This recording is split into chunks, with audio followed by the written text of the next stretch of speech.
कई गुना बेहतर। नीतीश जी का स्वास्थ्य भी खराब था तो भी वो बेहतरीन थे। लेकिन अगर निशांत जी को अभी अनुभव नहीं है राज्य चलाने का, जब इनके पिताजी इतने परिपक्व थे तब तो वो बीजेपी के शिकार हो गए, यदि आप लोग कह रहे हैं तो। जी। लेकिन ये कितना देर टिक पाएंगे, ये एक बहुत बड़ा छल होगा जो आज न कल इतिहास के पन्नों में दर्ज होगा। प्रशांत किशोर जी का ही कहना था कि जीत जाएंगे लेकिन ये सरकार को नहीं चला पाएंगे। क्या बीजेपी के दबाव से नीतीश कुमार जी जा रहे हैं राज्यसभा?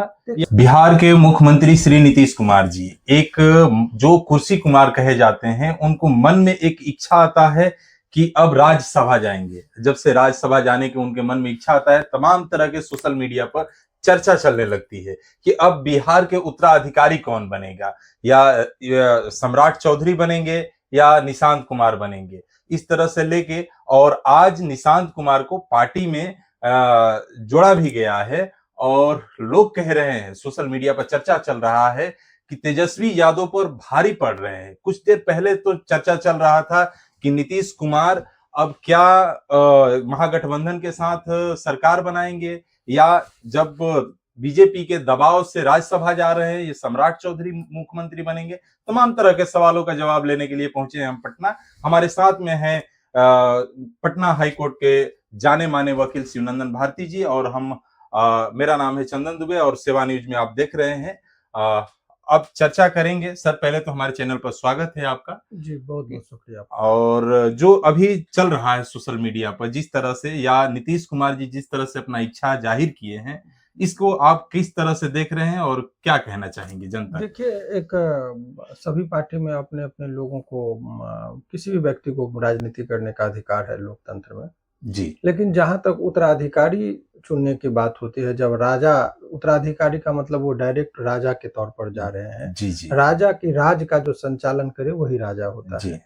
तो राज्य के काज का जितना भी भार है वो जब सीएम बनते हैं, चीफ मिनिस्टर या डिप्टी सीएम, उप मुख्यमंत्री बनते हैं, तो उन्हीं के ऊपर सारा चीज है।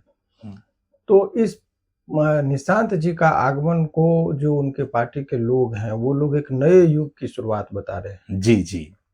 और इतना व्यापक पैमाने पर भव्य स्वागत और उसका महिमा मंडन बहुत ही सलीके से किया जा रहा है। जी जी। और लोग चुप भी हैं। मेरा कुछ अपना व्यक्तिगत राय है। जी। देखिए, सबसे पहले उत्तराधिकारी के चयन का, जब जो भी लोग राजनीति करते हैं तो राजनीति का पाठशाला कहा जाता है शुरुआत में। अगर महाभारत को आप देखेंगे तो पूरी तरीके से राजनीति और राज्य चलाने को लेकर ही सारी चीजों का उसमें विवरण है। जी।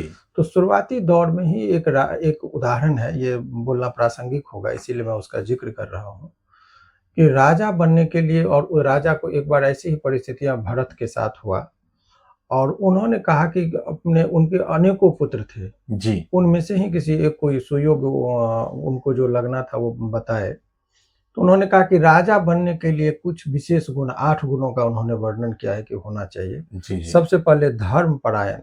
जी। तो धर्म परायण का मतलब धर्म के राह पर चले और सभी धर्मों को वो लेके चले, किसी के बीच में भेदभाव न करे, धर्म परायण व्यक्ति होना चाहिए। जी। दूसरा गुण उन्होंने बताया कि बुद्धिमता, यानी कि बुद्धिमान व्यक्ति होना चाहिए। राज्य के काज को कैसे चलाएगा, उसमें दूरदृष्टता रहनी चाहिए, क्या करने से क्या हो सकता है उसका इम्पैक्ट, इतना यानी कि बुद्धिमान व्यक्ति का होना आवश्यक है। आत्मसंयम जो व्यक्ति हो, आत्मसंयम का मतलब चरित्रवान होना चाहिए, नशापान धूम्रपान से निषेध होना चाहिए, आत्मसंयमित होना चाहिए, चरित्रवान होना चाहिए। बहुत सारे गुणों का उन्होंने एक एक चीजों का वर्णन किया, 8 गुण का उन्होंने वर्णन किया है। लास्ट में भरत बोलते कि ये हमारे किसी भी पुत्रों में जी ये सारे गुण नहीं है, इसीलिए मैं अपना उत्तराधिकारी अपने पुत्र में को नहीं करके प्रजा में से ही एक व्यक्ति होता है, भारद्वाज करके उनको उन्होंने नियुक्त किया था, जिसमें बहुत सारे गुणों का उन्होंने देखा था जो राज्य चलाने के लिए आवश्यक है।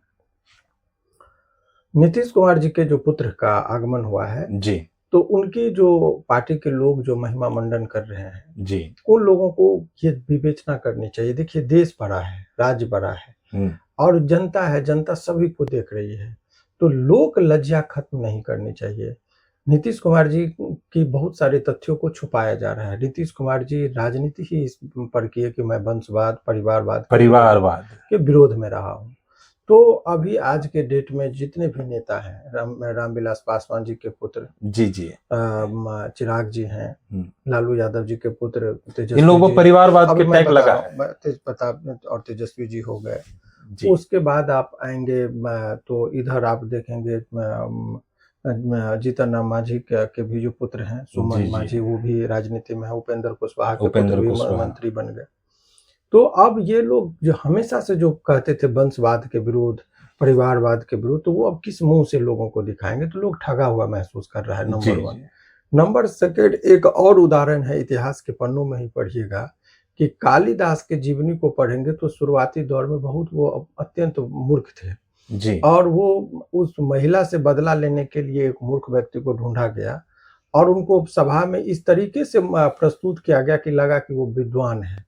और इतनी विद्वान महिला होते हुए भी वो इस भ्रम में पड़ गई, बोला गया कि तुम बोलना मत, केवल इशारा करना। और विद्वानों ने उनकी व्याख्या की और एक भ्रम की स्थिति उत्पन्न कर दी, जिसमें एक विदुषी महिला जो थी वो भी भ्रम में चली गई और शादी उनसे अंत में कालिदास जी कर लेती है।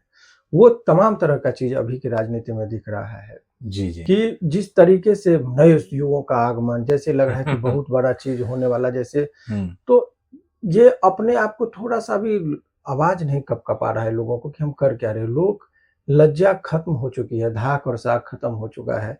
जो सिद्धांत मूल सिद्धांत थे जी, उस सिद्धांत को ही, उसमें से भी जदयू के ही पार्टी में बहुत बड़े बड़े विद्वान लोग हैं जी, बहुत ही होनहार व्यक्ति, उनके काबिल आदमी के हाथ में अगर सत्ता होगा तो पार्टी की भी भलाई है और राज्य की भी भलाई है जी। लेकिन आप एक अनुभवहीन व्यक्ति, मैं ये नहीं कहूँगा कि अयोग्य है जी, योग्यता अलग चीज है, लेकिन अनुभव का अभाव जरूर है। तो पहले राजनीति से काफी दूर रहे हैं। सेना में भी भर्ती होने से पहले उसको ट्रेनिंग दी जाती है, देखा जाता है पहले क्यों हम लोग पीटी का एग्जाम लेता है, फिर उसका फिजिकल टेस्ट होता है, दौड़ धूप पे देखता है, तब कहता है कि एक सिपाही में भर्ती होगा। लेकिन बिहार जैसे राज्य का संचालन करने के लिए व्यक्ति को बाद में आप ट्रेनिंग देंगे, पहले आप मुख्यमंत्री बना देंगे, तो ये मुझे लगता है कि अनुभवहीनता हो जाएगी।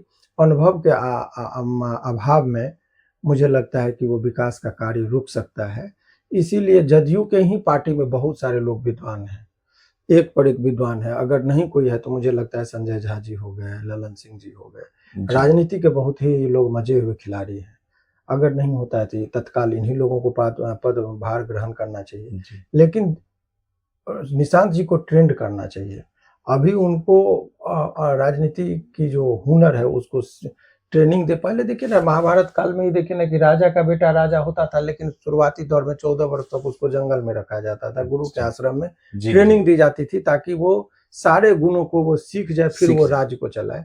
लेकिन यहाँ वो चीज खत्म हो गया। राजा का बेटा है या मुख्यमंत्री का बेटा है इसलिए वो राजनीति नहीं करे, इस चीज का मैं विरोधी नहीं हूँ, लेकिन मेरा ये कहना है कि ट्रेनिंग जरूर होना चाहिए। योग्य पुत्र है तो क्यों नहीं वो शासन करे, लेकिन योग्यता का जो आधार है उसका आचरण, बोलने का तरीका, बैठने का तरीका, सभी लोग पब्लिक देख रहे हैं, मुस्कुरा रहे हैं, चौक चौराहे पर चर्चाएं हो रही है, हर जनता दबे जुबान, इवन कि उनके पार्टी के लोगों में भी असहजता महसूस की जा रही है।